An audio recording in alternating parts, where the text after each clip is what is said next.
academic field. So what a teacher would get in back when our own students come back to our institution and be a resource person and deliberating and motivating others. So that seems to be the most important success in every teacher's life. And I would really say that I'm very much privileged and so proud today that more than my son have achieved something.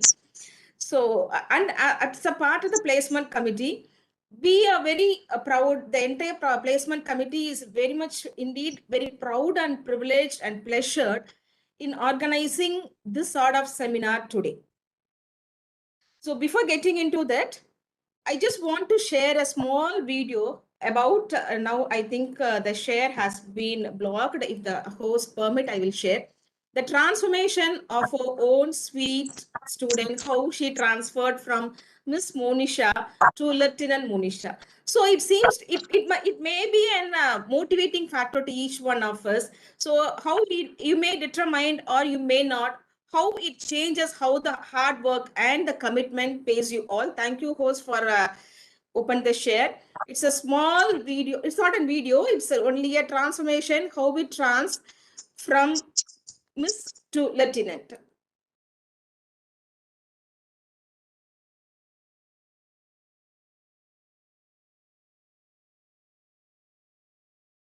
So this is our cute Monisha when being a small, usual, a dreamy, innocent girl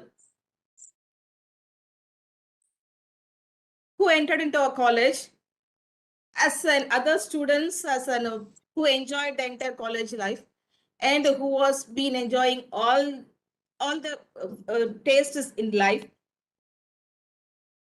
And also she is also a very trendy, very classy and a millennial girl.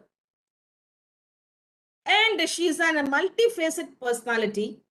Each and every year during the culturals, once she entered into the School of Excellence in Law, none of the cultural has been missed out without her performance.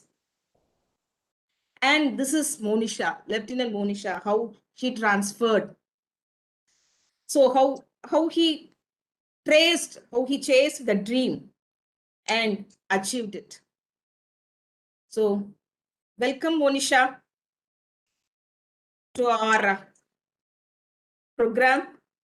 And really, it gives immense pleasure for us to inviting you as a resource person, as a chief guest on today's program. On behalf of the School of Excellence in Law, on Placement Committee, on behalf of our Honorable Vice Chancellor, sir, on behalf of the entire authorities of the School of Excellence in Law, we give you a warm welcome to this platform. And I just want to say, she came down to Chennai only yesterday from Jammu after taking leave from there. Now she is put up in Jammu and Kashmir.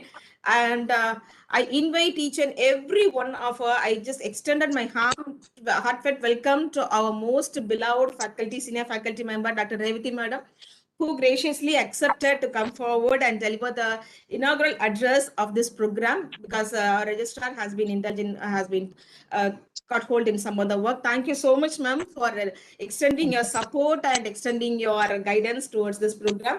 And I welcome my brother figure and my co-coordinator, Dr. Sandil Kumar sir, who is always in my support in achieving all our programs in this placement committee. And I welcome all the faculty members who have joined in our today's program, who showed their support in fulfilling this program today. And I welcome all the participants. Till yesterday night 10:30, the registration has crossed more than 1,100. So we thought that how we can go for the YouTube live stream also. This shows your support towards this program. I welcome each and every one of us to this program. And I welcome Deepa, our own final year faculty student who is going to pursue her LLM very short in France, who got her LLM program in France, who is going to achieve her dream, who is going to chase. I hope that in future she will also come over here as a resource person one day, just like Monisha. So this is how we want to create such a motivation among the students. That's what we want, brought our own alumni, own students who achieved something on behalf of this.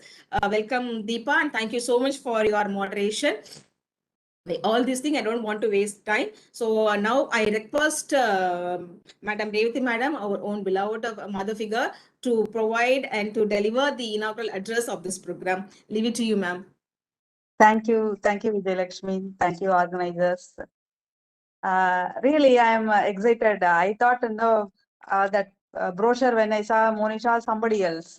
And this is a bubbly girl, dimple chin, smiley, ever smiley, always on the dais whenever there is a program in the campus, right? BCom first batch BCom LLB student, and she's a lady who, loved by almost all the faculty members in the university. I am very happy and delighted to see you, Monisha, really. And first of all, let me thank the organizers, particularly Vijayalakshmi, for giving me this opportunity. And because of this, otherwise I would have missed to see Monisha. It's a very good morning to all, one and all present here. Dr. Sendil Kumar. First of all, I should express my gratitude, the Honorable Vice Chancellor, in allowing us to and encouraging, constantly motivating us to arrange this type of programs. And I congratulate Vijayalakshmi to arrange this type of programs.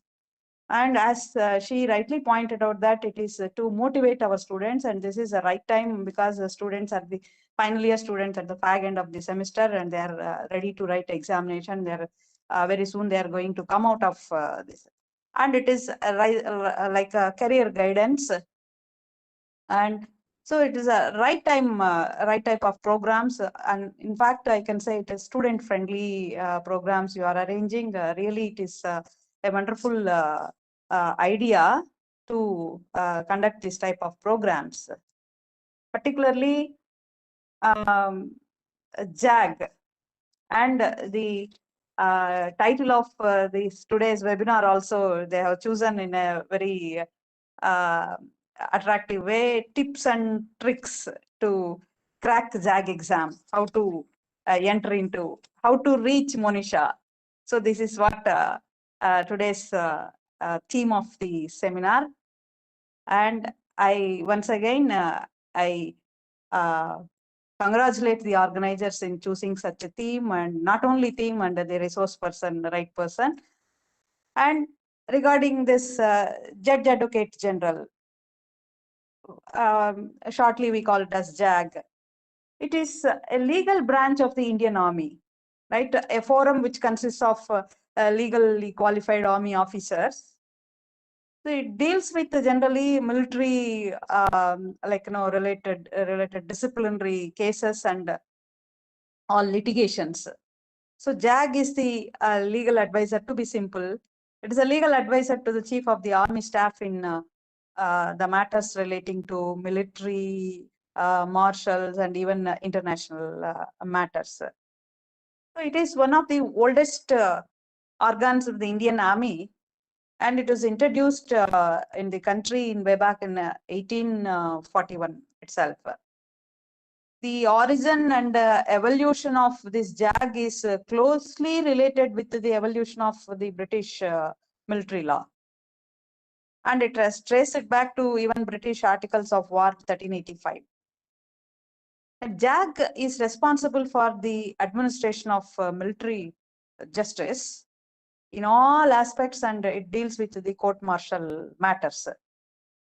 Mainly, it assists the army in providing legal assistance in the matters of, more particularly, the promotion of human rights, which includes a lot of current issues, including cyber laws, space laws, even terrorism, So all whatever no this relating to the promotion of human rights and the promotion of rule of law. So this is the main activity of the JAG. And JAG officers, if they join, and so once they get through the examination, whatever, and she's going to highlight how to get into that, and then where there are short service commissions will be granted to for the period of 14 years, but at the first instance it is 10 years. Recently we have seen the one particular landmark decision, Babita case and all. So in this, 10 years, first time it is given at the first instance, and afterwards it will be extended to 4 more years, total 14 years. And these officers who are willing to continue to serve in the army after completion of 10 years of short service, and may be eligible, if those who are eligible and suitable in all aspects, may be considered for the next 4 years, and that is on for total 14 years permanent commission. And this permanent commission, as actually this JAG's motto at this particular point of time, I would like to know, the JAG motto is Nyaya Eva Dharma. That means Nyaya Eva Dharma, justice alone in the supreme duty, justice alone in the supreme duty at any cost and at and under all circumstances it should get achieved. So when their motive itself is nyaya, based on Nyaya, Dharma, Niti and whatever it's how can we bear gender-based discrimination in such areas?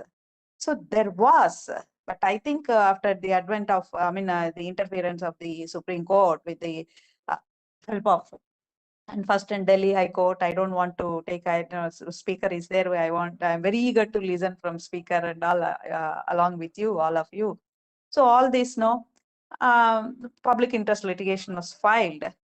And then finally the Supreme Court, again, the hero of the Supreme Court nowadays, particularly Abhinav Chandrachud, along with Justice Shah, and they delivered a wonderful judgment that and for permanent commissions, women candidature also must be considered at par with male counterparts.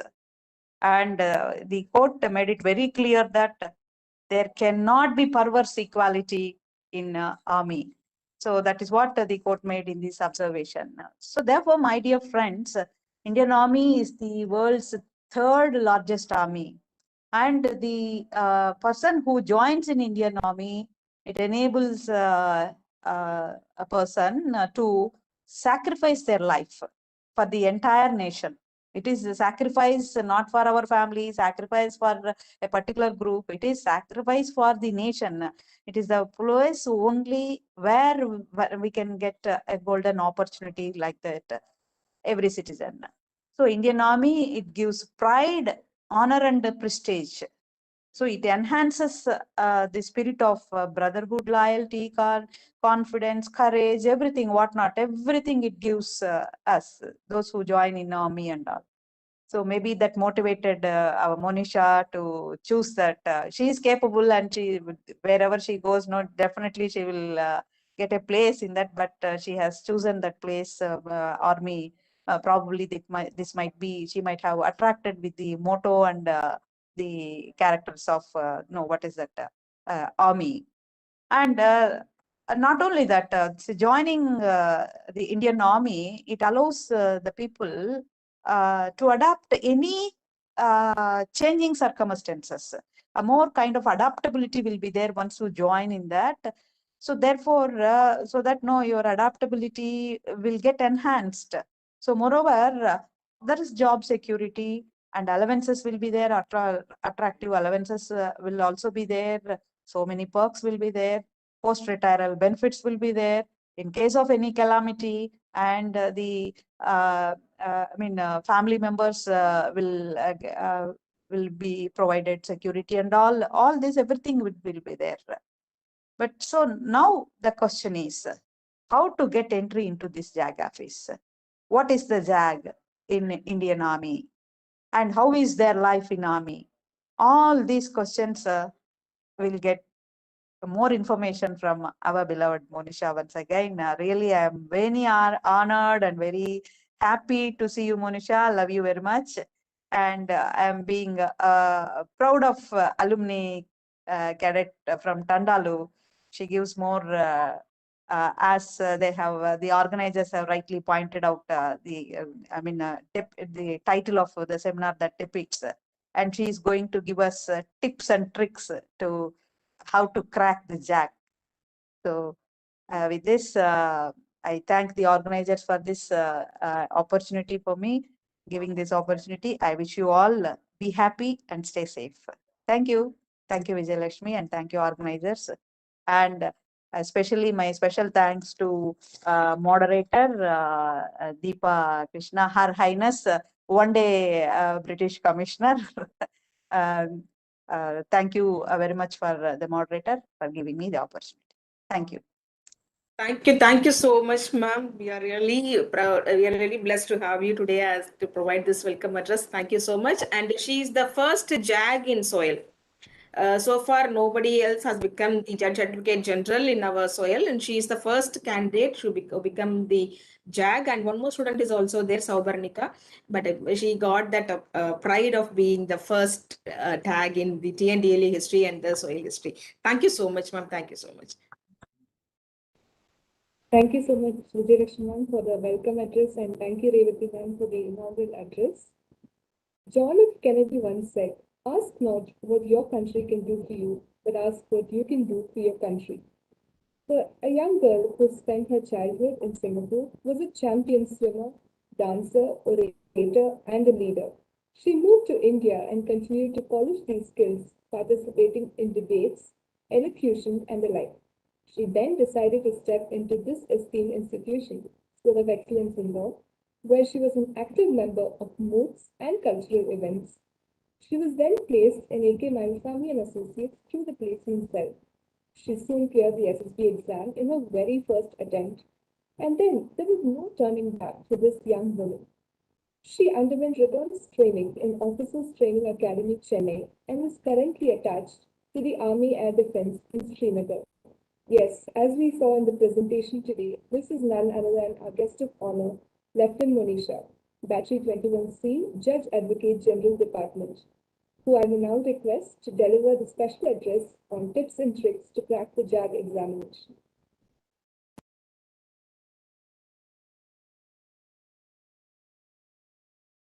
Thank you very much. At the outset, I would like to thank every single person, each and every individual who has called me today to be a part of this talk.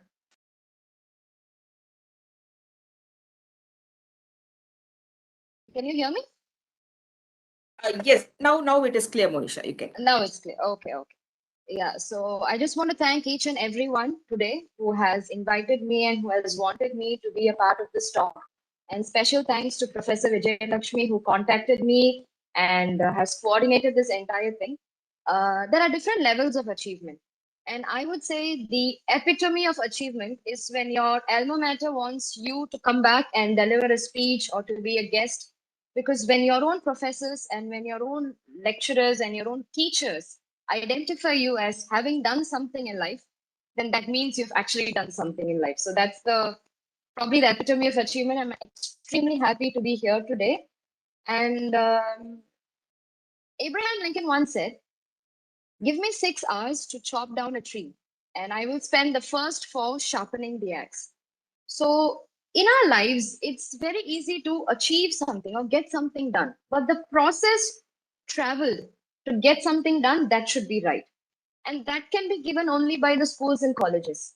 And the opportunity that has been given by my college in this COVID times through video conferencing is something that has to be saluted, because it's not easy, organizing such a huge event with so many people, in the placement cell. And I am very proud to say that I was also placed through the placement committee. I joined A.K. Mailsamy and Associates through the placement cell. So it's an extremely effective and efficient method. And I think this JAG webinar is one of its kind, because when I was in college, we didn't have this. So every single individual who is participating today, you should consider yourself extremely lucky, and you should thank the university because this opportunity you will not get anywhere else. And as far as I've seen, the awareness or the knowledge of the Judge Advocate General branch in the Indian Army is comparatively lesser in South India in comparison to North India. And it's because we have more of a civil services style going on here, which is not there in North India. And more so because they have boundaries and borders there. We are very much safe here. If I have to share a personal experience with you, I am currently posted in Kashmir, in Srinagar to be exact. And even if I have to travel from one location to the other location, I have to go to it with an entire convoy. I can't move in a car like how we do here in Chennai. We don't have the uh, how do I call it, security clearance to do that because it's not safe. So I will have five vehicles going ahead of me, five vehicles coming behind me, and all of us will be armed with weapons. All of us will be wearing patkas, bulletproof jackets. That's how dangerous it is over there. So the circumstances in which you have to work would be, you would have seen that only in movies. So why do movie stars become famous? Because they do heroic acts on screen. So if you join the Indian Army, you would be doing heroic acts on the ground. So I consider myself also to be probably equivalent to Vijay or Rajnikant. So before moving on to how life is in the Indian Army and what we do and what's the lifestyle there, let me give you a glimpse of what even happens at the outside. What is the entrance? Where does it all start? So first, you will have to wait for something called a notification. So the Indian Army gives a notification twice a year, inviting applications for the JAG entry. As I last saw, the women entries to two Pan India and six Pan India for men. So two vacancies for women officers and six vacancies for male officers. That is the vacancy, Pan India. And it happens twice a year. So where can you check this out? You can check this out in the Indian Army website. So generally, it used to happen in the months of September and mid year, but now because of COVID, it's all jumbled up. So passing outs have changed because of COVID situations. So you have to keep checking for the notifications. So first, what happens? You send your application with your marks. So 5 years, all your mark statements with the aggregate marks will be submitted to them. So you will have to get a minimum of 56 percentage, which seems easy, but it's very difficult in law. I remember once I had an arrear in, I don't know which subject, but I had an arrear. Okay. And it's very difficult. So you have to get 56 or 57% in aggregate. Now I don't know if it has changed. So that has to be your aggregate. And let's say you get through, you will get a mail. You will get a mail saying, okay, Ms. Deepa, you have now cleared all your aggregate requirements. So now you have been called to this center. So what is a center? Pan India, there are different centers to which we as candidates go for the SSB interview. So once Bangalore and then we have Allahabad. There are 4 or 5 different centers. I personally went to Bangalore. You can't choose it, it's given to you. So you can be put anywhere.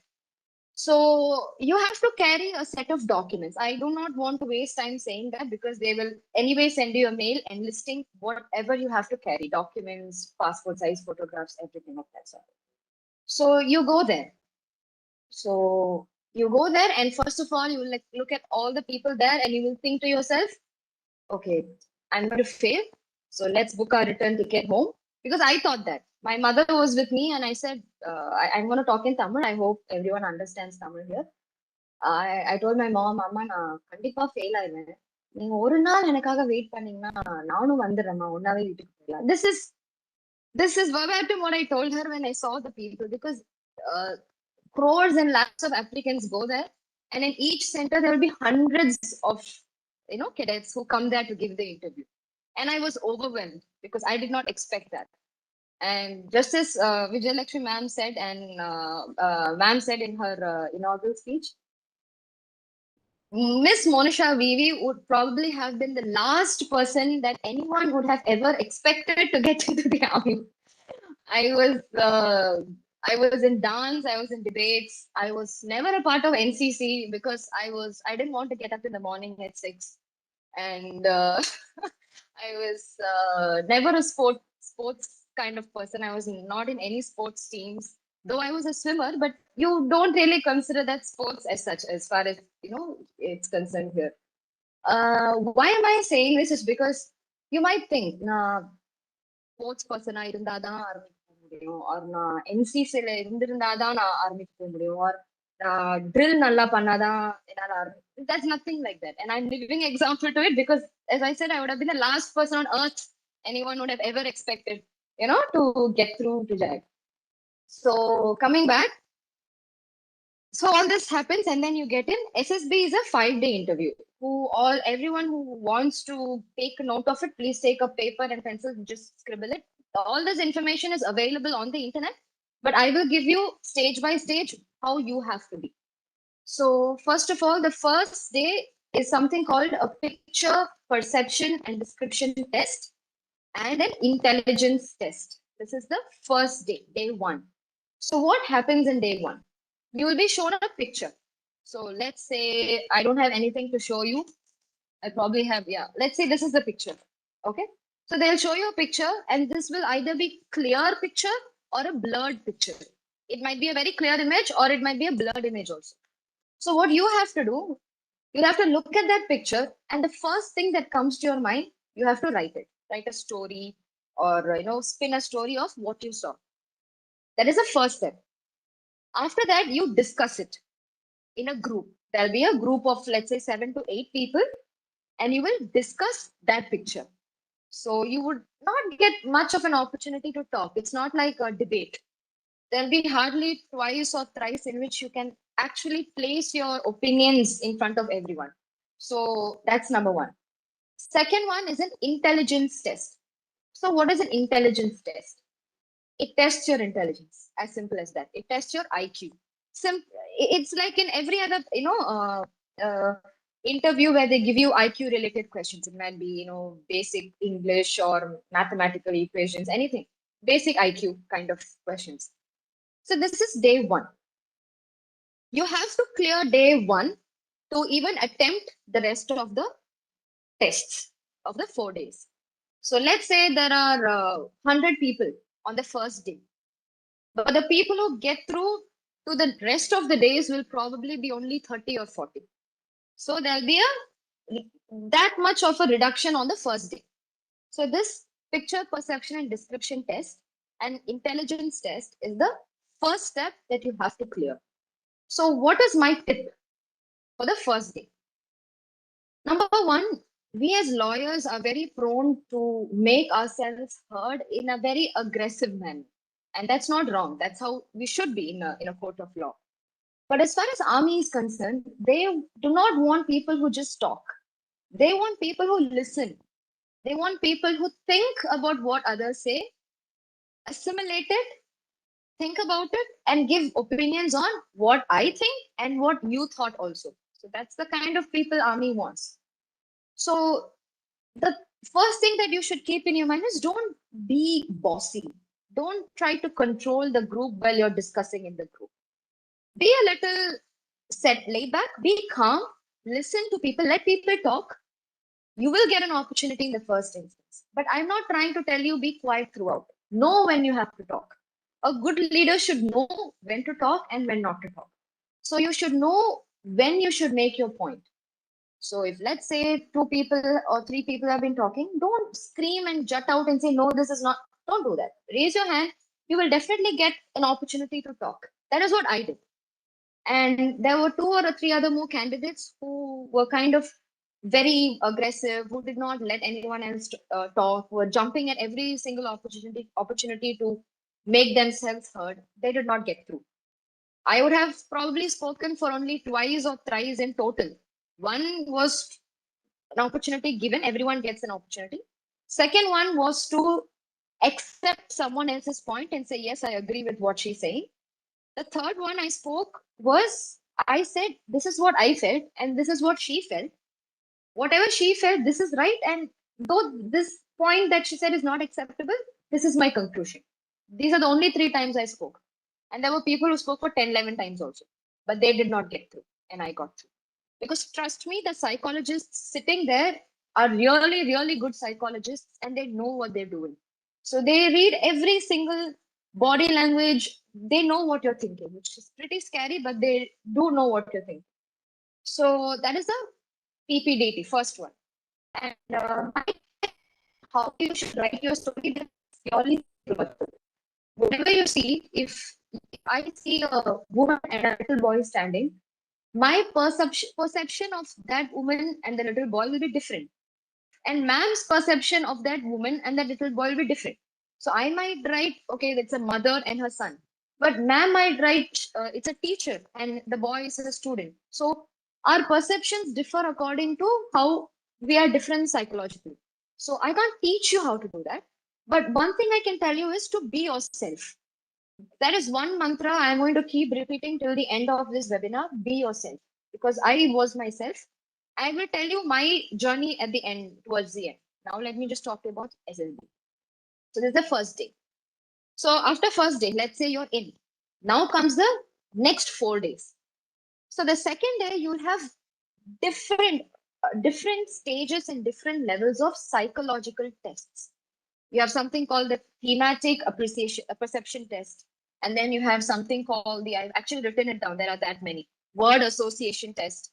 You have something called the situation reaction test, and then you have self description test. So thematic apperception test is pictures, same thing. You will be given 11 pictures, 30 seconds. So what is the idea behind this test? I give you one picture, I show it to you for 30 seconds, just 30 seconds, and you will write a story about this picture for 4 minutes.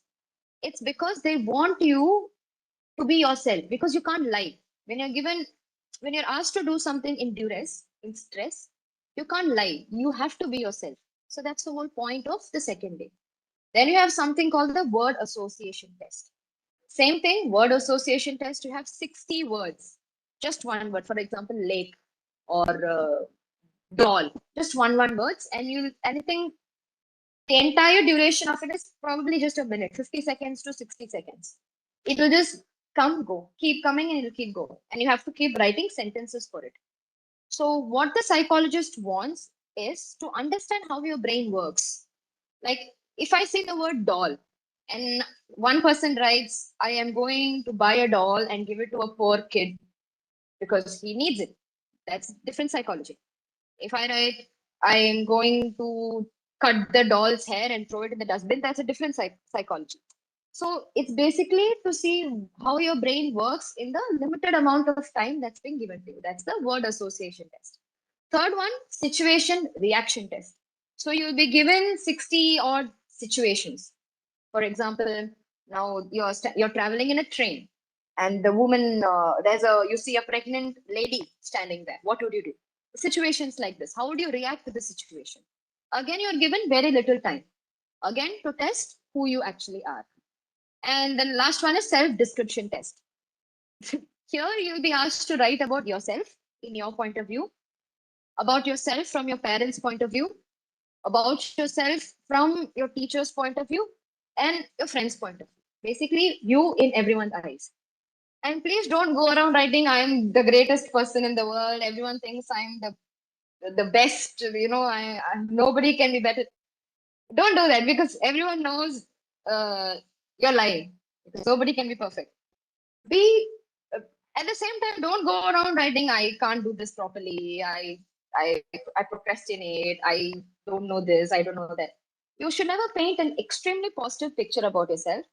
At the same time, you shouldn't paint an extremely negative picture of yourself, because you're literally telling them, I'm very bad, just do not employ me in the army.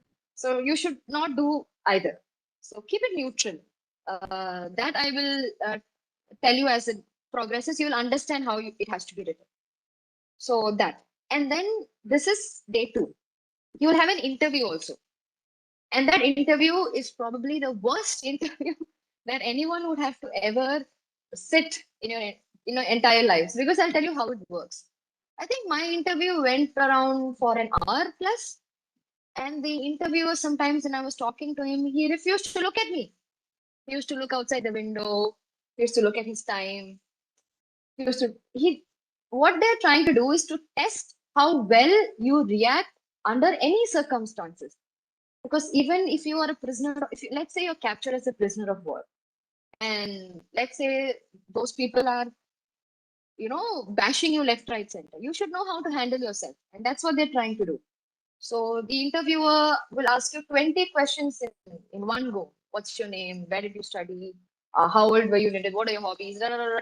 He won't give you time. He'll ask you 20 odd questions in one go, and he will expect you to answer all the 20 questions in the manner and structure in which he asked them to you. For example, what was your name? How old are you? How many people are there in your family? You will have to remember, and you have to say, my name is Monisha. I am 26 years old. We have 3 members in the family. And let's say you forget one question. He will know that. He will tell you, but I asked you this, you didn't answer that. Okay, so the entire, but you shouldn't be very rigid. You should be relaxed. Let me tell you, I was very relaxed because I did not have any fear of whether I will get in or not. If I get in, good. If I don't get in, okay, very good, fine. I have. So I was very casual. The interviewer asked me, "Was it your ambition to get into the army?" I said no, because that was the truth. It was not my ambition to get into the army. Army happened to me. It is like Robert Frost poem. Choose the path, the road less traveled by. So my road diverged into two, and I think I had a group of friends, and anyone and everyone whom I spoke to were like, oh, நான் இந்த ஊர்ல எவன் மனுஷன் இருப்பானா, நான் Germany போறேன், நான் Canada போறேன், நான் US போறேன்ப்பா. Everyone said this, and I didn't like it. And this is coming from somebody who has come from abroad, and I would probably give my life for the country, but I would never go and settle down abroad hereafter. This is where I've gotten my education. This is where my roots lie, and I'm proud to call myself an Indian. And even if I go sit in the most expensive hotel in the most developed country, even there, if I see an Indian flag, I will still stand up and I will still get goosebumps. That's who I am. And I wanted, in front of my friends, in front of my relatives, in front of my peers, to show that you don't have to go abroad to uh, make a mark, or to do good. You can stay put in your own country, and there are many avenues to do that.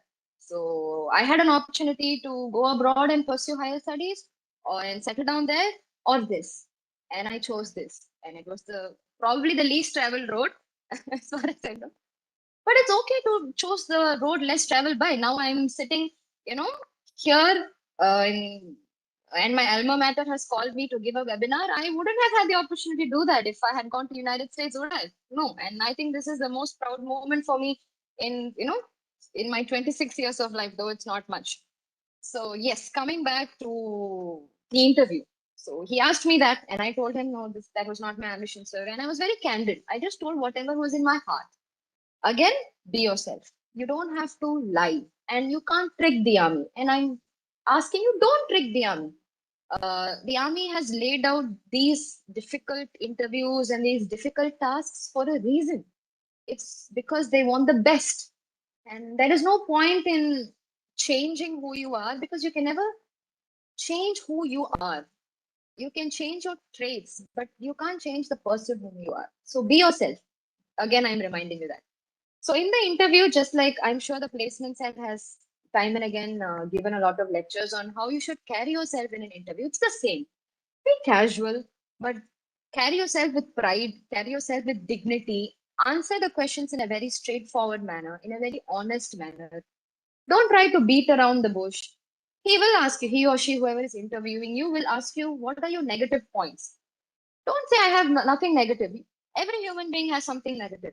Even let me tell you what I said. My first, the first thing I said was, I'm not very physically active, which was, I'm a very lazy person. I'm an extra, probably if I were not in the army, I would have become like a balloon. I'm very lazy. So I told him I'm not very physically active. That's one of my first negative traits. Then he asked me which is the second negative trait. Then I told him I'm not able to recollect, but I think I told him something along the lines of I said I cannot find the negative in people, which is actually true. Let's say I'm talking to Deepa. Even if she has 100 negative traits, I will sit and find out the one positive trait in her, and I would still talk to her and befriend her, even if the entire world says, "No, I don't want to talk to her." That's who I am naturally. But he was impressed with the fact that I said that. So then I understood, when you are answering your negative trait, try to take a trait which is not actually negative, but is actually a positive trait, and give a negative twist to it. Example, I think I'm confusing all of you. Let me uh, uh, mellow it down. So, like the example I said, I see the good in people. That's a good thing. But now let me put it in a different way. Even when a situation comes where I am going to have a loss and I am going to have a disadvantage because of thinking Deepa is a good person, I still choose to believe Deepa is a good person. Now that becomes a negative trait, right? So take a positive thing, but give a negative tinge to it so that it becomes a negative trait. So you won't seem like a negative person at the outset. If anyone has any doubts regarding this, please take a note of it, and I'm open to even answering hundreds of questions of yours. I'll even share my email address with ma'am.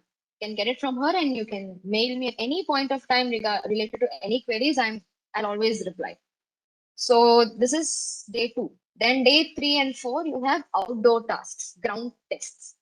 So the Army's interview, I would probably say, is the toughest to crack. Let me tell you why.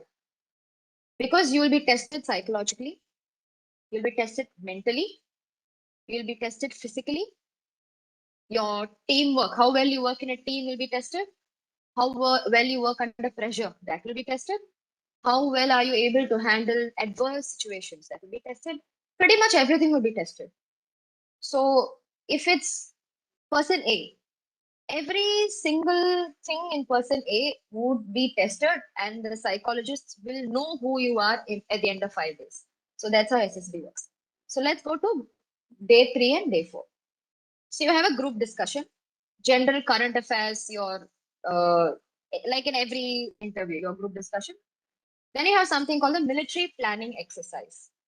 So basically, they'll give you a map, and there'll be a lot of roads, and there'll be school, temple, and all that on the map.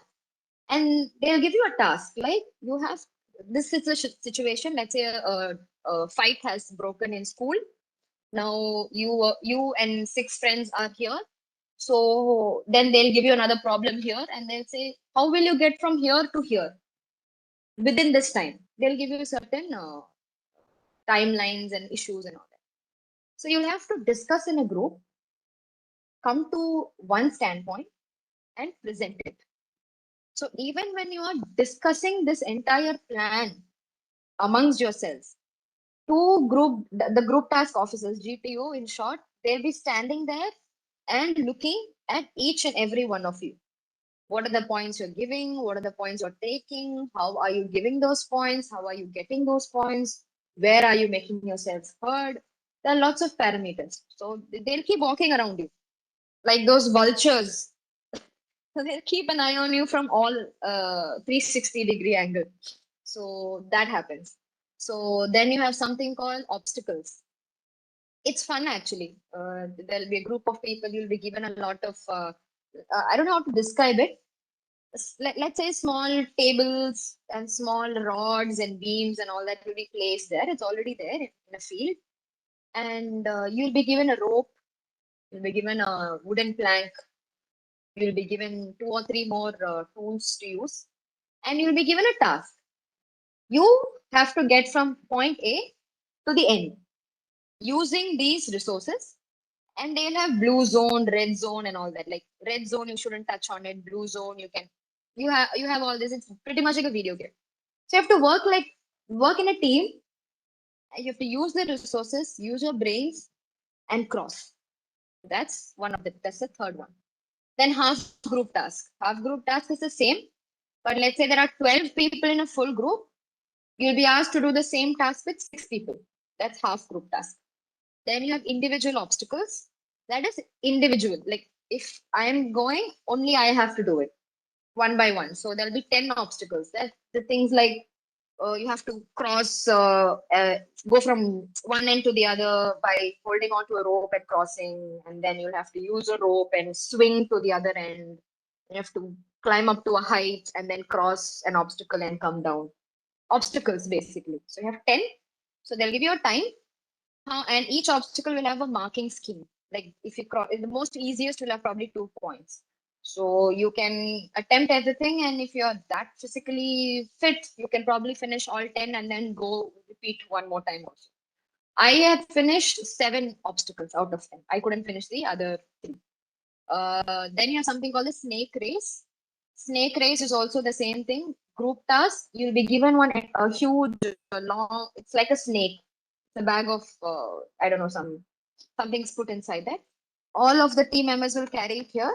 There'll be obstacles on the way, like you have to climb stuff, jump off stuff, and all that. And you have to carry the entire thing as a team and reach the finish point. That's the snake race. Then you have something called the command task. The command task is towards the end on the 4th day, if I'm not wrong. So the command task is basically I'll be the leader, I'll be the commando, and I will call 2 of my teammates. Like we work in a team, right? In a group. So I can call 2 of them, any of them.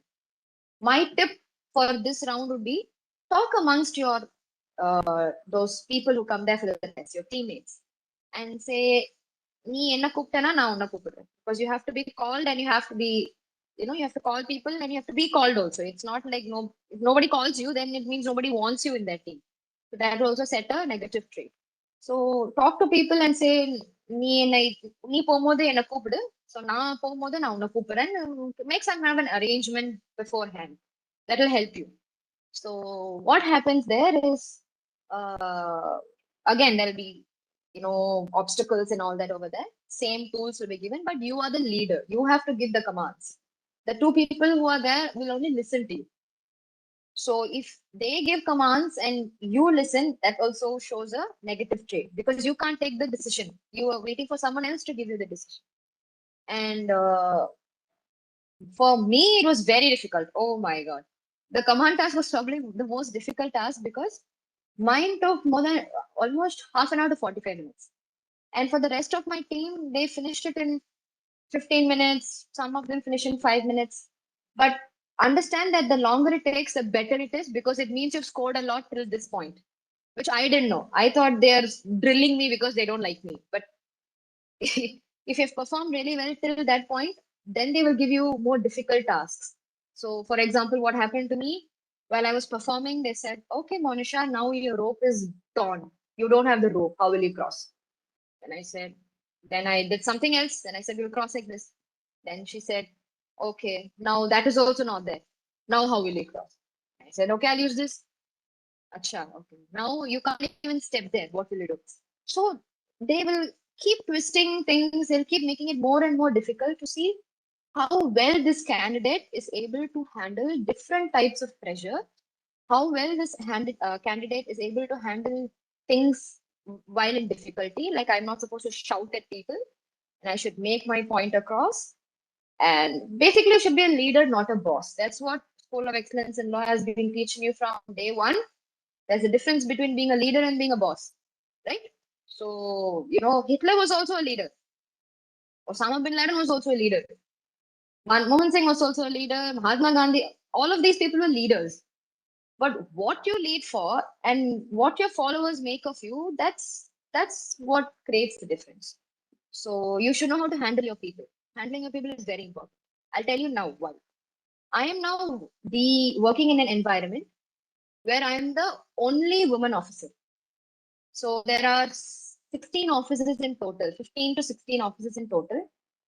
All of them are male officers, and I'm the only woman officer. And I have Jawans, probably 700 odd in number, and they're all men.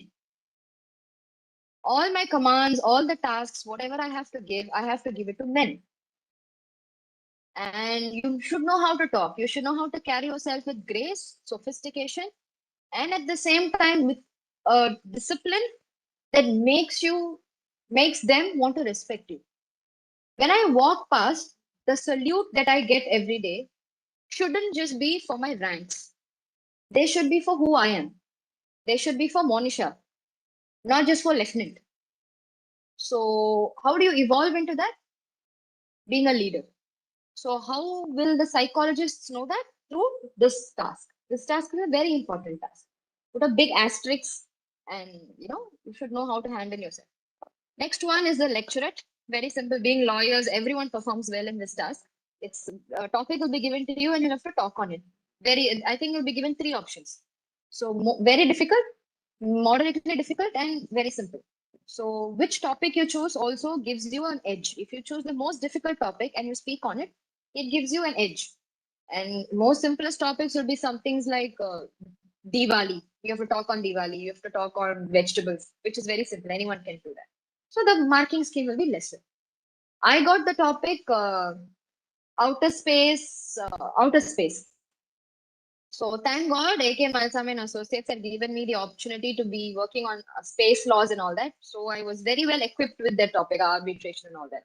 So it's always good, all of you, all the participants here, to read a lot. Reading is probably the best thing that one can do to. This might probably be, you might think, இவங்க எல்லாரும் சொல்றதுன்னா திருப்பி திருப்பி reading I know நிறைய பேர் சொல்லியிருப்பாங்க teacher சொல்லியிருப்பாங்க parents சொல்லுவாங்க but I'm not saying read newspapers. Read anything. Read anything you like. Because reading gives you that confidence. Number one, vocabulary. Number two, it shows you a different world. It shows you different scenarios. If you read fictions, non-fictions, whatever it might be, you learn things. I can suggest an author, Dan Brown. All his writings are just stories. But the things in his book are taken out of real things. So you will learn a lot also. Please read. Like whatever I was able to say and whatever I was able to do during the interview, it's not a one day event. It probably started from when I was 5 years old. Reading, the people I meet, the situations I have. I think all of you have seen Slumdog Millionaire. So in Slumdog Millionaire, that guy will win the entire thing, not because he prepared for it. He won it because of his experiences. So experiences are much more important than just cramming the night before the exam. That would probably work in exams, but when you want to go somewhere in life, your experiences matter. So read a lot, talk to people, go out. I know during COVID, it's not possible, but knowledge is very important, and knowledge you'll gain only by going, venturing out. Okay, so that's done. And yes, so this is day 1 to day 4. And then the 5th day, nothing happens. You have something called the conference.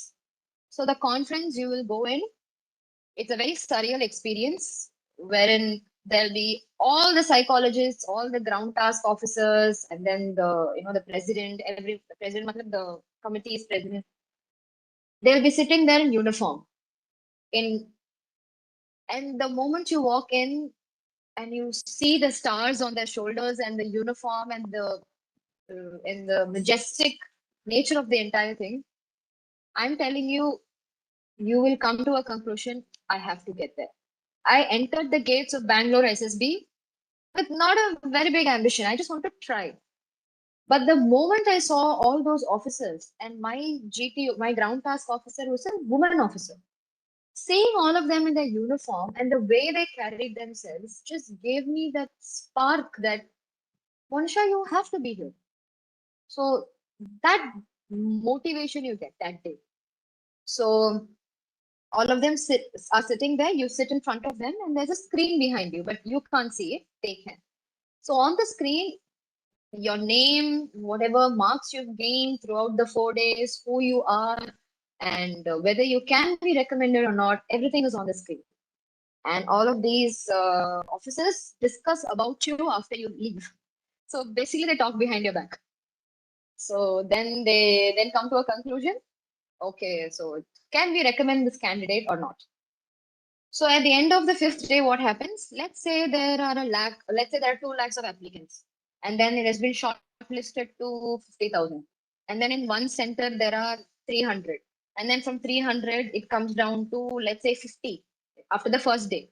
So in that 50, only a few will be recommended. So in Bangalore SSB, 10 of us were recommended. So 10 of us were recommended. And like that, there are 5 different centers, and 10, 10 or 7, 7, depending on how good the candidates are, will be selected in each. So this is the SSB. Done, done and dusted. 5 days are over. After that, you come to your medicals. That goes on for another 7 days. So they will test from your tip of the hair to the tip of your foot. They'll check everything. So I thought, okay, I thought I was a very sick person because I generally fall sick very often. I used to be called patient by my friends, my families, because I used to fall sick every other day. I thought, okay, I'm definitely going to be out in the medicals. But I got through that also. I was found out to be a very healthy person. So there are 2 different types of rejections. One is permanent rejection and one is temporary rejection in the medicals. So permanent rejection is things like, if you have a flat foot is a permanent rejection. So things like that, please go online and check the permanent rejections. I don't have the entire list. Issues and ailments which cannot be corrected. Those are permanent rejections. You cannot appear in the SSB the next time. Temporary rejections are things like fatty liver and overweight, being underweight, low BP fluctuations. If your hemoglobin level is not right, all these are temporary rejections. So you will be given time of a month or so to rectify it, to lose weight, to gain weight, to correct your hemoglobin and all that, and go back to another military hospital. Like, for example, if I was in Bangalore MH, I cannot go back to Bangalore MH for my second medical test. I'll have to go to probably some other military hospital to get it done. They will themselves give you a list. So this is the medicals. So another 5 to 7 days goes off in that. This 5 plus 7 days is the complete SSB process. So after this entire process gets done, after this, a merit list will be put out. Probably a month later. A month later, it will be put out. So let's say 50 candidates were recommended. Out of the 50 candidates, how many people did I tell you are, how many vacancies I tell you? 2. Top 2 will get into Officers Training Academy. This is how it works. For women candidates, top 2, All India rank 1, All India rank 2. And for male candidates, All India rank 1 to All India rank 6. So 6 plus 2, just 8 out of this entire group of people will get into Officers Training Academy, which is in Chennai. Which sadly many people in Chennai don't know that it exists.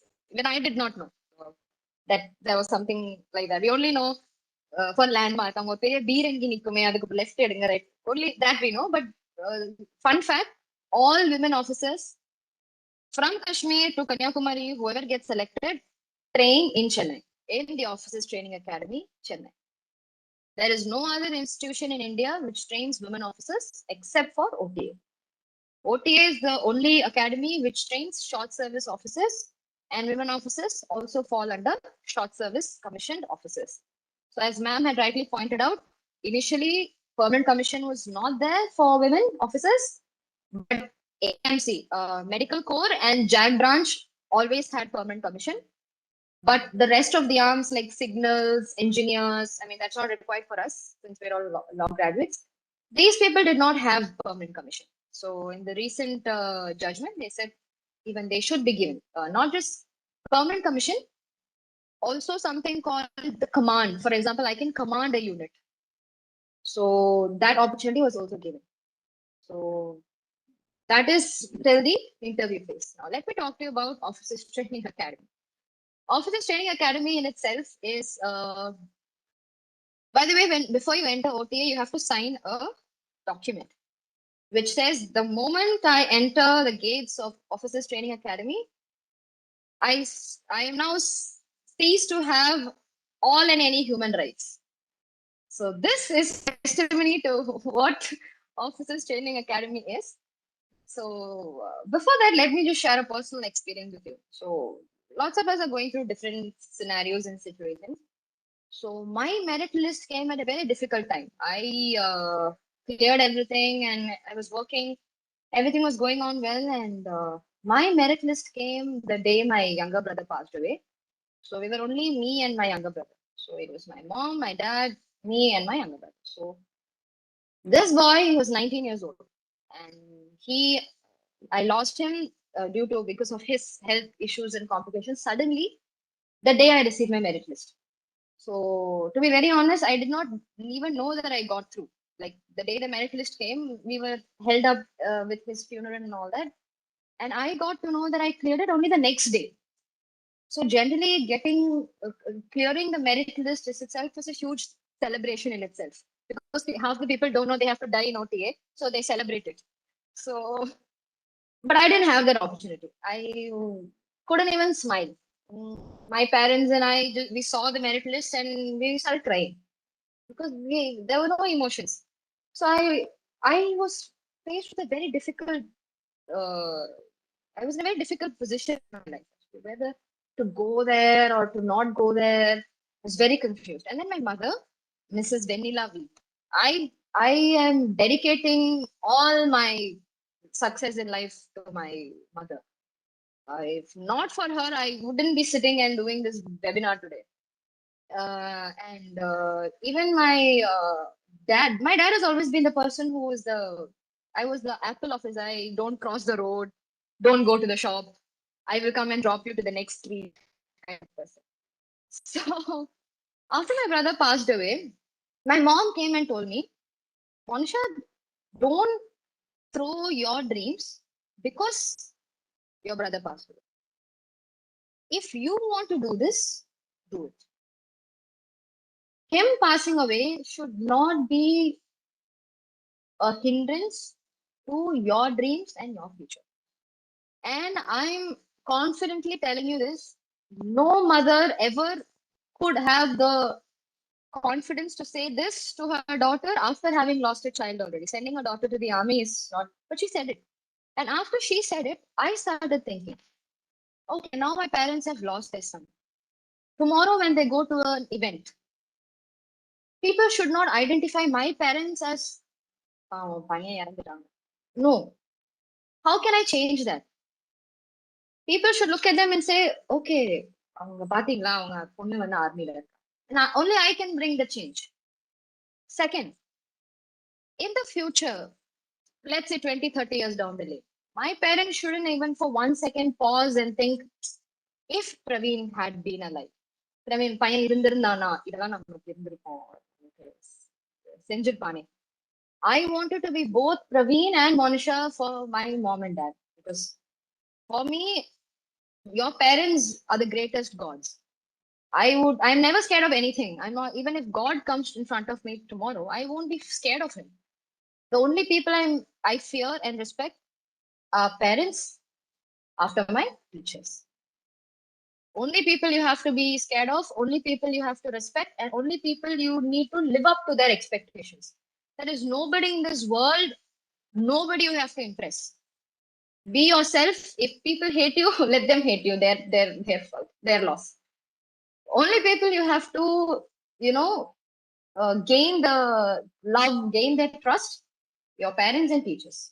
This is the only advice I will give or to all of you listening here. And I would like to use this forum, to thank my parents, to thank my mother for being the brave woman that she is. People usually tell me Singapenne and all that. She is the actual person. If she weren't there, then I couldn't have happened. Okay, now let's come out of this serious talk and let's go back to Officers Training Academy. Why am I saying that? Why did I even share this? It's because if I having lost someone and in such pain, my brother passed away on Jan 24th, and I was in Officers Training Academy the next month. And I did not even have time to come out of the shock and the pain.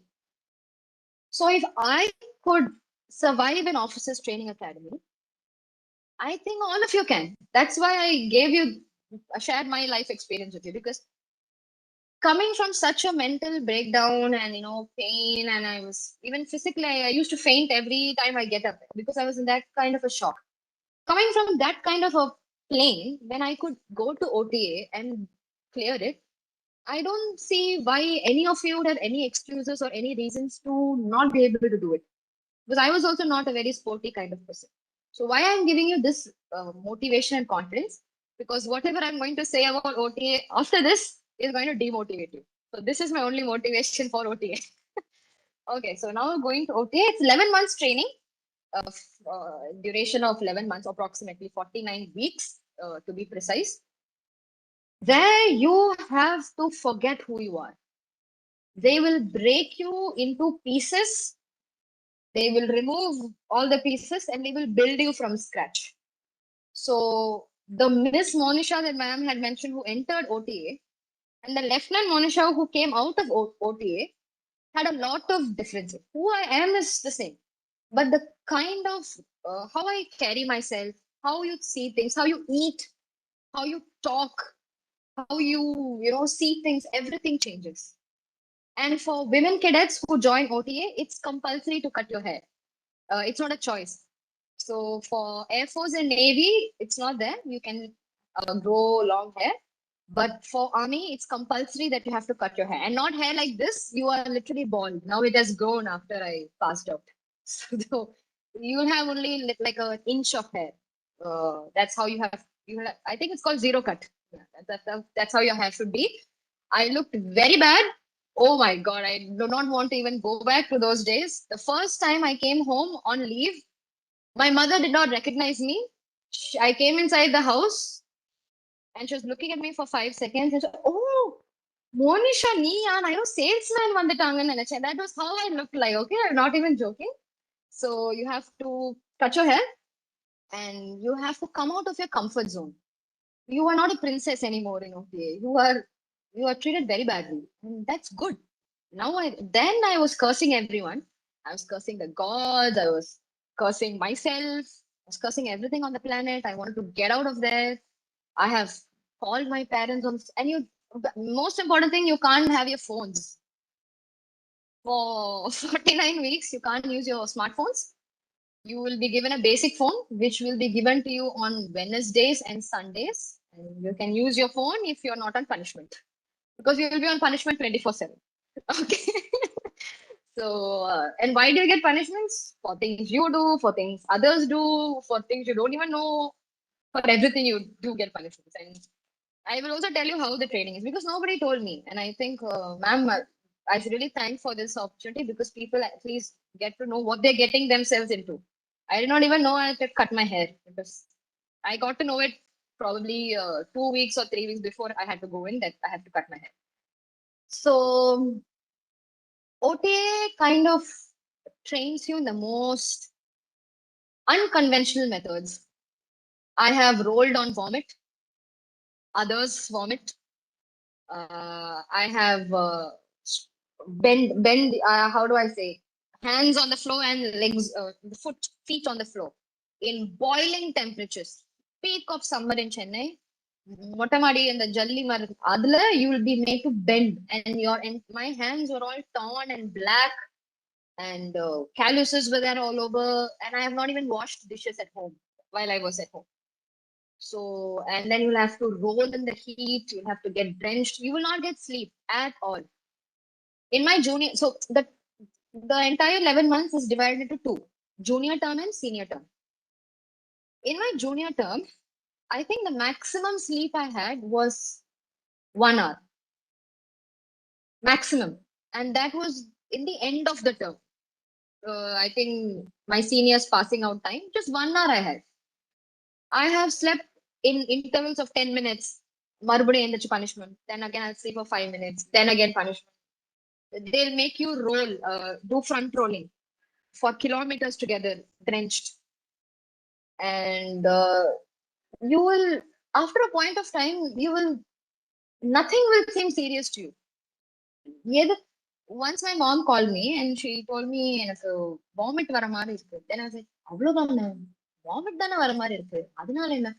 You will be brought down to the situation where everything will become பரவாயில்ல பாத்துக்கலாம் இவ்வளவுதானே, fever தானே, கால் தானே உடஞ்சிருக்கு பரவாயில்ல, கை தானே உடஞ்சிருக்கு பரவாயில்ல. I'm not joking. This is how I am now. If somebody calls me and tells me tomorrow that he or she has broken a leg, I'll say, கால் தானே உடஞ்சிருக்கு பரவாயில்ல. I'm not joking because I had 3 stress fractures in my leg. I had a rib bone injury also during the course of my training, and I think I ran 70 kilometers with those injuries. I I wore a hip belt and I wore a plaster cast, and I took almost 12 to 13 painkillers throughout the duration of the run. But I completed it. It starts at 8 p.m. at night and it gets over the next day, depending upon however quick you finish it. You'll be given a compass, map, and all that.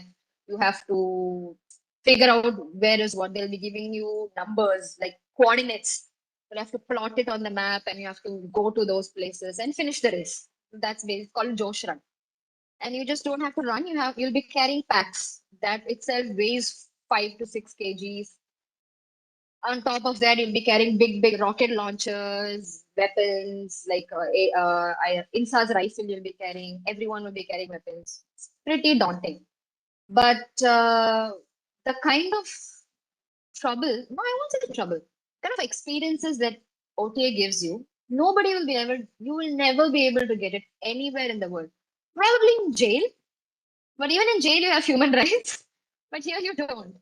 But all these small tests and tasks and experiences prune and perfect you into no more a woman, but a woman officer. There is a huge difference between a lady and a soldier. And how do they transform you? I have trained on par with men, my male counterparts. I would very தமிழ்ல சொன்னா இன்னும் நல்லா இருக்கும், திமிரா சொல்லுவேன். ஒரு நிமிஷம் கூட விமன் ஒரு பொண்ணுனால இதை செய்ய முடியாது, ஒரு பொண்ணுனால அதை செய்ய முடியாதுன்னு ஒரு நிமிஷமும் ஒரு நாளும் OTA நான் பார்த்ததே கிடையாது. So, my dear ladies who are listening here today, Monisha, just a minute, ma'am, because we Yes, have participants from all over India. If you Okay. repeat the term, because this is most In important English, okay. statement, most important statement to each and everyone to Okay. equality and other thing. Please repeat the same thing without English. diluting the spirit. Okay, definitely. So, translating what I said in Tamil, throughout my training in OTA, there was not even a minute or a second or in any instance where a woman could not do something like her male counterparts. Never in the 11 months. So, my dear ladies and women, if you are thinking men are stronger, men can do this better, or men can do that, and no, I am a woman, I can't do it. You're sadly mistaken. If a man ran 70 kilometers, we ran the same. If they carried and they fired a rocket launcher, I have also fired a rocket launcher. I have also carried the same. If they were rolling around in the stones and they were bleeding and they were dying in training, the women cadets there, we were also doing the same. So there is nothing at all in this earth that a man can do, and there is nothing that they can do that you can't. If you set your mind to it, you can. Because I have trained on par with them, I have ran with the men, and I'm telling you that there's nothing that's impossible. All the more reason for you to showcase your skills and be confident, not just if you're getting into JAG, but in any part of the world, in any career it might be. Trust me, there is nothing that you cannot do. Mentally and physically, you're very strong. And to be very honest with you, the training for women cadets in OTA is far tougher because my seniors wanted to break us down much more because they feel that in the outside world, people think that women officers have it easy in the army. They do not want anyone to say or give that statement. So they drill us to the maximum. Even when my course mates who are male cadets were sleeping, we were still getting punished. So even their sleeping time, we were getting punished. So we had twice the more difficult times. So we flared out pretty well. And our uniforms are not different. They have the same 2 stars. We'll also have the same 2 stars. They go through same 11 months of training. We also go through the same 11 months of training. So tomorrow when I go out anywhere and I hear anyone saying that a woman cannot do something, I would rise to the occasion and show them that they are sadly mistaken and they're very wrong. So keep that in mind. That's one thing that I want to tell all of you. Always keep in mind that you can do anything that you want to do. If you don't want to do it, that's a different story. But if you put your mind to it, you can. Probably the timings will be different. Like if a guy has to run 5 kilometers in this much time, we'll be given not very much extra, a minute extra than them. And that is biological reasons. You can't question that.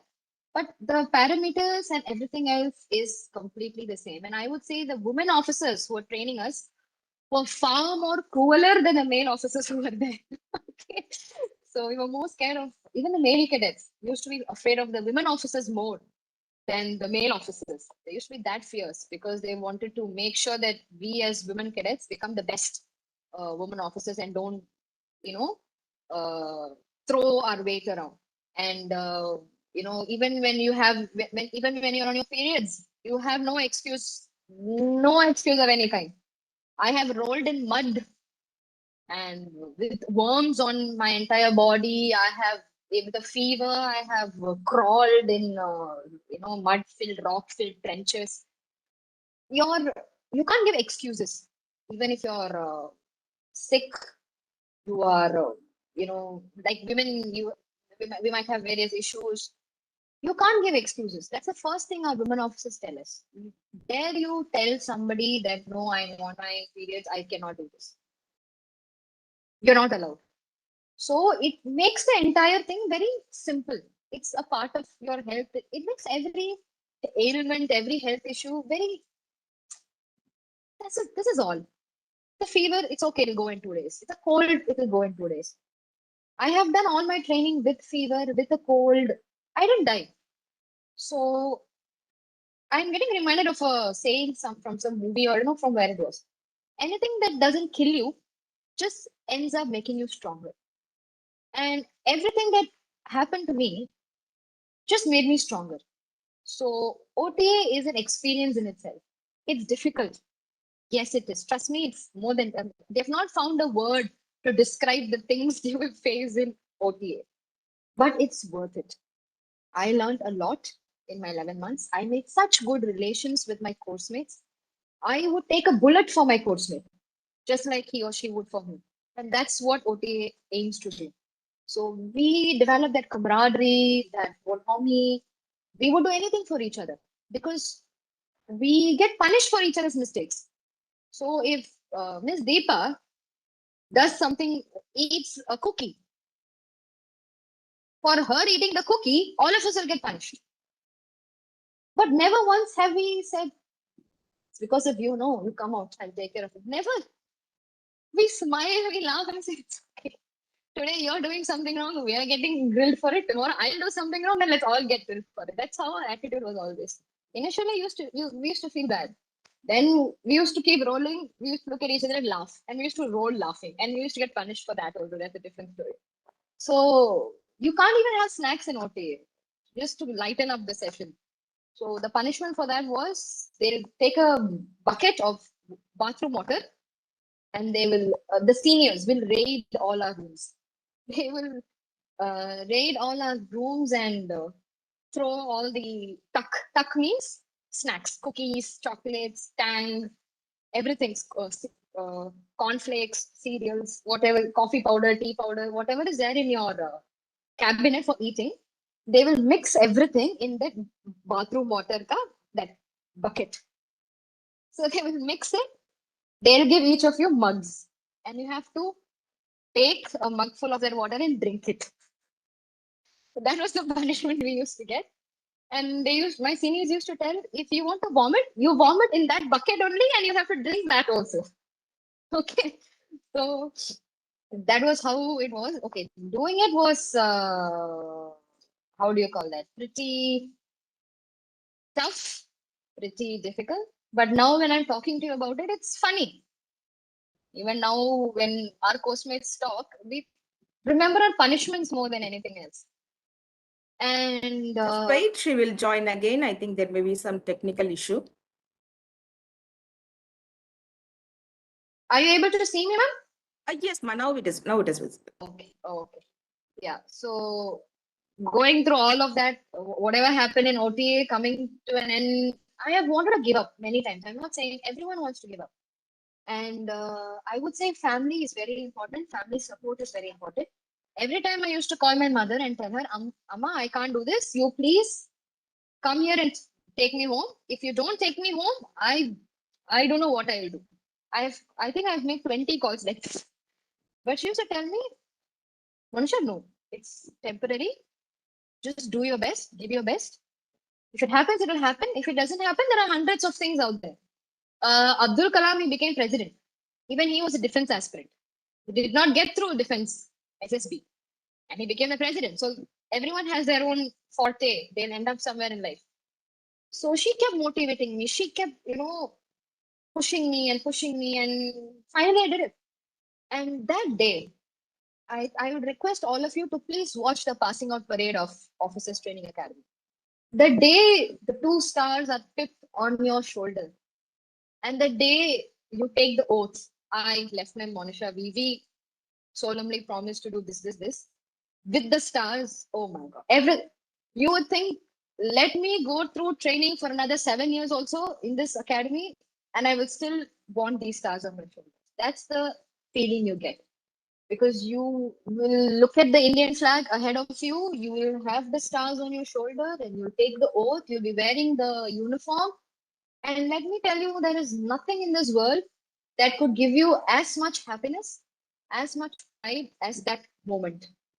The 2 stars on your shoulders will be worth the millions of stars in the sky. That's an understatement. That's how proud. I still get goosebumps when I think of my uniform. My uniform is probably the most precious thing.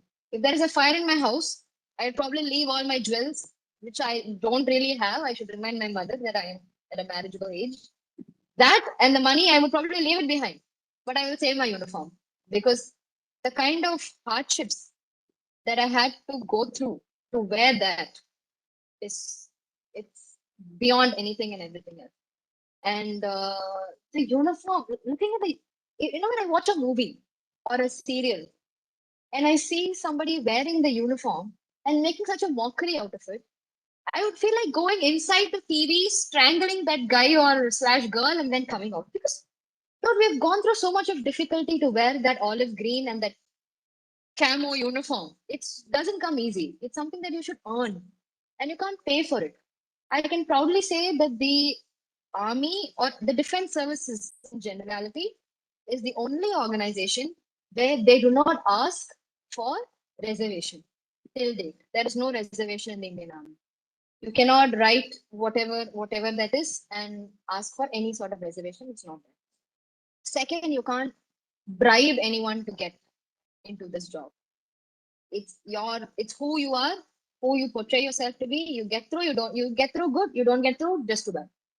I know of people who have tried 23 times to get through SSB, 17 times to get through SSB. And it's something to be proud of. So, ladies and gentlemen, if you are not proud to be an Indian, and if you're not having the pride in you to take this on, please don't do it. Because it's a mockery to the nation and a mockery to those people standing in the borders and struggling for you. So that, okay, so now I've completed till Officers Training Academy. Now the way of what happens in the army. The army is a way of life. It's a way of life that you will never get anywhere. If you are sitting in a corporate, you would probably have fun, but you will not have the satisfaction at the end of the day that you've done something meaningful. I have to get up in the morning and do exercise. I have to exercise. That's a part of my schedule. I'm getting paid to do that. I'm getting paid to work out and stay fit. So then you go in the evening and you have a games parade. You have to play with your men and exercise again. You have to stay fit. Because in the uniform, you have to look smart. You can't look just fill in the blanks. You can't look, not fit. So that is there. You have to stay fit and you'll be healthy. You will Okay, let me give you my own experiences. I have been to Uri, and there was a height of 17,000 to 18,000 feet. And this place, which I'm talking about, is 400 meters away from the coasts of Pakistan. So it was in LOC. So if this is the line of control, this side is India, and that side is Pakistan. So from where we are, we can see them. From where they are, they can also see us. It's that difficult of a place that if I look out and they see my head, they will shoot me. And this doesn't come in the, I think there are questions coming. Is it okay, ma'am, if I handle it at the end? Yes, Ma. Once you complete, we will go for the question answer session. Okay. I think by 12:30 shall we wind Yeah, up the session and we can yeah. go for the question answer Okay, session. great. So yeah, so every week Pakistan shells bombs and artillery on Indian coasts, and every month at least 2 people lose their lives. But this doesn't come on the news. Not everything comes on the news. So I have 60 days of annual leave and 20 days of casual leave. And in only these leaves can I come home and be with my family. Postings will be all over the country. You will find I am now in Kashmir. Tomorrow I might find myself in Arunachal Pradesh. You will be thrown left, right, center all over India. So there are some sacrifices you have. I won't say sacrifice. It's just something that you will not have. Uh, you can't stay with your family all the time. Probably after your marriage, you can, or you can bring your family and make them stay with you. But who would want to stay in Kashmir? I mean, come on, there's no internet. Even internet is not there. So these are some things, and for women officers, especially after marriage, you would have to know how to manage your home and work because you get only limited number of leave, and you can't expect your better half to come and stay with you all the time. So that becomes an issue, and you can't be there with him 365 days. So you will have to work around these issues. I won't say difficulties, everything is possible. You just have to work around these issues and make it work. Your family life is as important, equally important as your professional life. And I always put my family before everything. So you have to balance everything in the right proportions. That is entirely up to you. I will not talk about the pays and allowances of the army because that is not why you should join the forces. If that is why you're joining the forces, then you shouldn't. Uh, but the pay is good enough for you to sustain decently with dignity. I think that being said is more than enough. The kind of pay that you will get outside would probably be way higher. Being lawyers, I know how much we're capable of earning. So that would be probably much higher outside than what you probably will get here. But you can never equate this to that. The defense and the army profession in itself is a completely different world altogether. And me talking about it, you will not understand it. That's why I'm asking you to watch the passing out parade of Officers Training Academy. You should look at us in uniform. You should look at the women officers in uniform. Oh my God. We have no hair. We probably look like men, but the kind of pride you get, and each woman officer will be representing the entire women community of the nation. If I am working in Srinagar and me being the only woman officer in the entire unit, every one of my male officer counterparts and Jawans will look at me not just as a woman officer, but I'll be representing how a woman is, how an Indian woman is. And you should carry yourself with grace, poise, and dignity. So I would like to conclude my speaking part of today by telling you that this entire session would probably not be to entice you to join the army. It would be for me to share my experiences with you. And if you have it in you, then you should come to the other side, don the stars, and do something for this nation, which has done so much for you. Instead of questioning what it can give for you, why don't you give something back? Not everyone has to work abroad. Someone has to do something for the country also.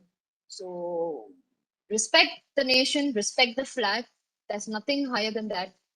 And if you have it, and if it takes what it has to take to be in the army, then I welcome you with open arms to the other side. Thank you very much. That's it for today's. Thank you, Thank Monisha. you so much, Monisha. It's what like an traveling in a time machine. We also traveled along with you from the day one in SSB and the final day of your thing. And we ourselves imagine and we ourselves put ourselves in Uri or somewhere else and sitting and we are. It's a really we in between we got several goosebumps when you are Thank you very expressing much. and really I think it's a birth on it. Really, it's really I don't know how to express it. Something emotion on my side also. Thank you very God much. bless you. Thank you so much, and let us hear Thank from you. Revati Ma'am. Thank you so much. Thank you so much. Just want to meet your Lakshmi. mother also. If she would have been there, please call her. My mother, yes, she's here. 1 second. So because we have to give our Yeah, 1 second.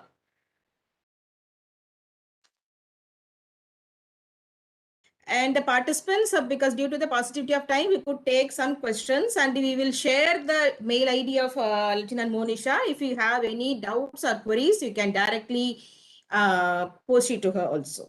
She's coming. In the meantime, we will, Revati ma'am, please let us hear from Revati. Nothing. Monisha, one more personality is very eager to say hi to you. May I Yes. introduce to you? Can you guess? Reddy sir, ma'am. How are you? Sir, Good sir, how are you, sir? sweet. Sir, please sit down, sir. We want to view your face. Sir, face there. I salute you. Huh? Sir, please show your face, sir. Yes, How- wait, ma. How can I? Sure, ma. Face தெரியல. Sir, to sit, ma'am. Yeah. How can I forget you, Manisha? Huh?